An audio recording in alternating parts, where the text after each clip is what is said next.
Você sabia que o seu sonho de conquistar a casa própria, apartamento ou imóvel próprio que seja, essa sua vontade pode ser influência de grandes empresários ou até mesmo de grãos e vegetais? Isso mesmo, grãos e vegetais podem ter influenciado a sua escolha de ter uma casa própria. E se você está com dúvida se vai comprar ou não uma casa ou um apartamento, ou qualquer forma que você tenha para obter um imóvel próprio, aqui vai um vídeo de 10 motivos para não comprar uma casa, não comprar um imóvel próprio. Então, pelo tanto de conteúdo que eu vou passar nesse vídeo, provavelmente ele vai ter que ser dividido em duas partes, parte 1 e parte 2.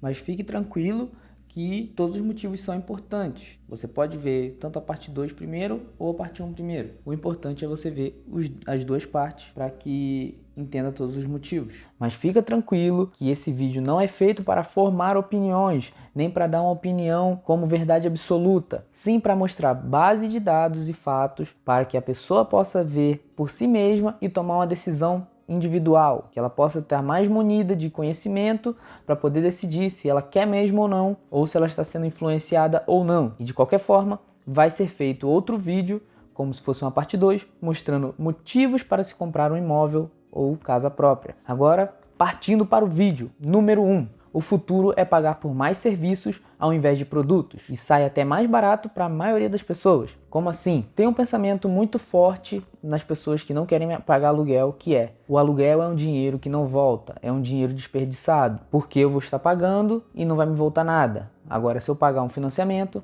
pelo menos a casa vai ser minha. Olhando por esse lado, realmente, se você tiver uma posse e pagar só para morar, ela não vai ser sua. Mas se você pensar na casa como um serviço, você está pagando pelo tempo que você está utilizando. Por exemplo, a água e a luz que você paga também não são suas, você só paga pelo que você usou. O que muda é principalmente que no Brasil você está dando dinheiro para empresas ligadas ao governo, você está dando dinheiro para empresas de energia e empresas de saneamento básico. No aluguel você paga pelo serviço para morar, sem precisar se preocupar totalmente com a integridade do local, sem precisar se preocupar tanto com burocracias, com necessidade de reforma, necessidade de reparos e tudo mais. Não é tanto a sua prioridade, quanto se fosse a sua posse, isso seria muito mais sua prioridade e você deveria fazer isso porque é sua posse. Nesse caso, você está dando valor para quem tem um bem, mas quem não quer usar ele, quer usar como forma de prestar um serviço. Então essa pessoa ganha e você também ganha, porque essa pessoa talvez não moraria nessa casa,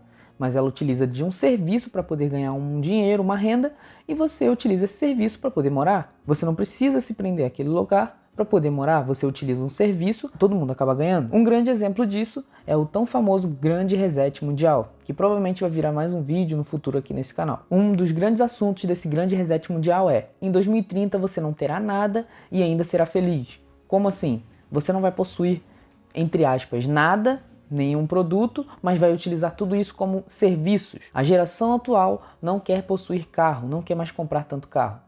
Claro que existem pessoas que ainda querem comprar, ainda querem adquirir bens, tanto para uso normal quanto como sonho, mas a estatística mostra que cada vez mais as pessoas vão parando de querer comprar carros, casas e bens e utilizar mais como forma de serviços. Está sendo muito bem aceito na sociedade atual. O exemplo do carro é que muitas pessoas não querem pagar pelos impostos e toda a depreciação que ele tem, além dos custos usuais, como reparos ou custos para manter esse carro. Provavelmente também irei fazer um vídeo falando sobre carro no futuro, que é um assunto muito complexo. Mas um exemplo é que as pessoas preferem pagar pelo serviço para chegar no ponto A até o ponto B do que simplesmente comprar um carro para chegar no ponto A até o ponto B. Mas aqui no Ocidente, principalmente para países como Brasil, Estados Unidos, que tem uma cultura consumista, a cultura nossa é comprar e não usar. Lembra daquela furadeira ou daquele aspirador que você já comprou e está largado pela sua casa e você nunca usou? Você já usou talvez um mês, uma semana e tá lá? Mas é melhor ter e não precisar do que precisar e não ter, certo? Talvez não seria melhor alugar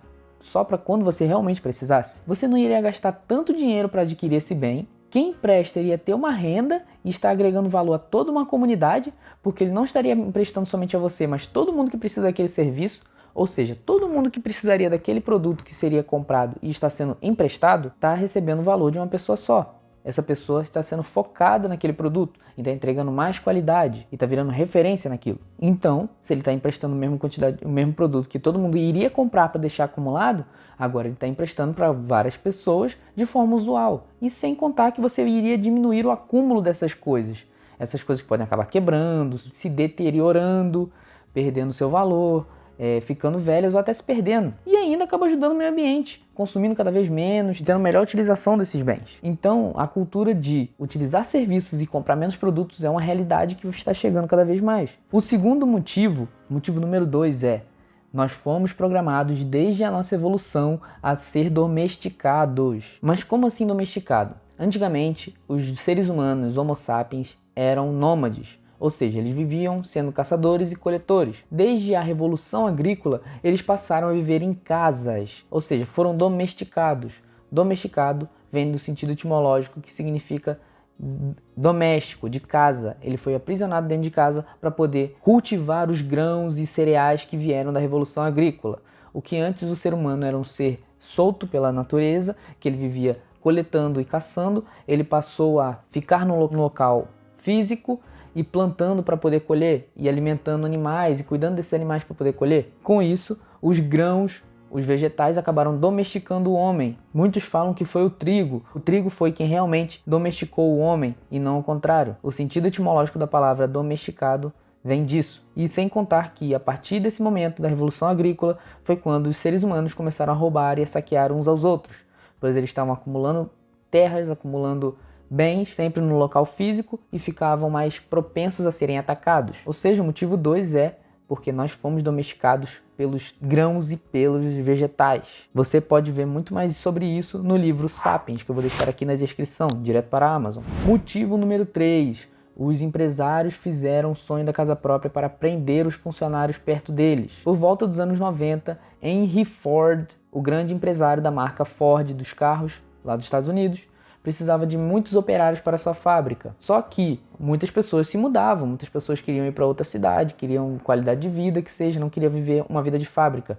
O que Henry Ford fez? Ele ajudou todas essas pessoas a conseguirem casas próprias, seja incentivando por meio de bancos, seja dando essas casas, ajudando essas pessoas a financiar, ou seja, ele ajudou o sonho da casa própria lá nos Estados Unidos. E essas pessoas compraram essa ideia porque ficavam mais perto do trabalho e tinha a casa própria. E como isso, o Henry Ford ganhava as pessoas para trabalhar sempre para ele. Porque naquela cidade não tinha outra empresa, as pessoas precisariam se mudar. E já que elas têm aquela casa porque conseguiram a casa própria, elas vão se prender ao trabalho dele. E muitos empresários foram nessa onda.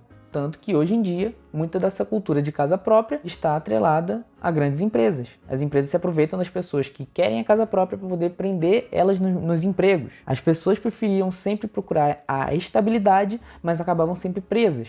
Pensa bem, quem sempre procura por estabilidade está sempre reclamando, sempre está no limite das crises. São sempre as pessoas que mais sofrem porque elas estão no limite, elas estão estáveis, elas não estão mais crescendo. Se tivesse um nível de cair, elas não estão no nível para baixo, que faz elas quererem algo a mais. E isso faz elas ficarem presas. Casa própria, nesse caso, pode ser um motivo de estabilidade que prende a pessoa, e Henry Ford usou isso para poder prender a mão de obra para ele mesmo. Motivo número 4.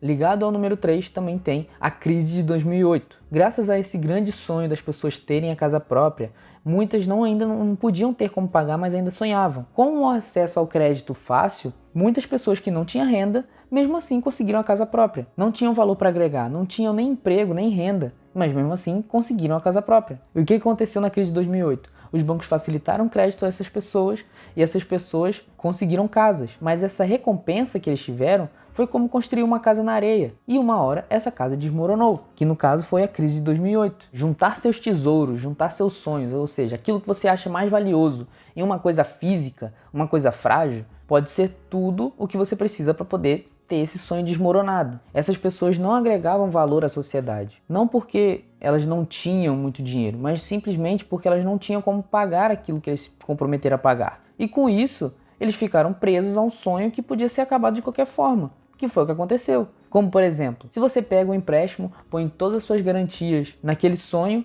e o governo tomar de você, ou se o lugar ficar totalmente ruim para você morar, ou se acontecer alguma catástrofe natural. E nesse motivo, a crise de 2008 veio para ensinar as pessoas de que confiar totalmente os seus sonhos em uma coisa física, mesmo que você não tenha para onde pagar, pode ser o seu desastre. Então é isso por esse vídeo. Eu acho que já ficou muito longo o tanto de conteúdo, mas como eu disse, vou fazer uma parte 2 e já vai completar com esses motivos que eu falei agora. Ela deve estar aparecendo aqui nos cards, aqui no final, nos seus recomendados. Clique lá ou entre no canal, na página do canal, para procurar a parte 2 desse mesmo vídeo.